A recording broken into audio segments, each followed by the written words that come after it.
Bakıda sərnişin avtobusunda yanğın baş verib. Bu barədə məlumat, görüntülər sosial şəbəkələrdə yayılıb. Hadisənin paytaxtın Babək prospektində metronun Xalqlar Dostluğu stansiyasının yaxınlığında 49 saylı marşrut xəttinə məxsus avtobusda qeydə alındığı bildirilir.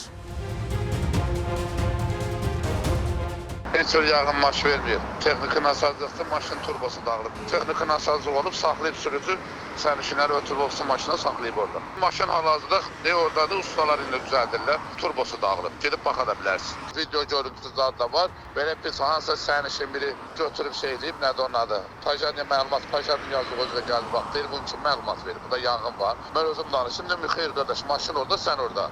Deyir, görürəm, turbosu dağılıb və salam. Görmədə turbo dağılanda turbodan yağ keçir də. İstərsimi saxlayıb, o da yüngül üstü gəlib, tuarı getdi, maşın orada, sən burada.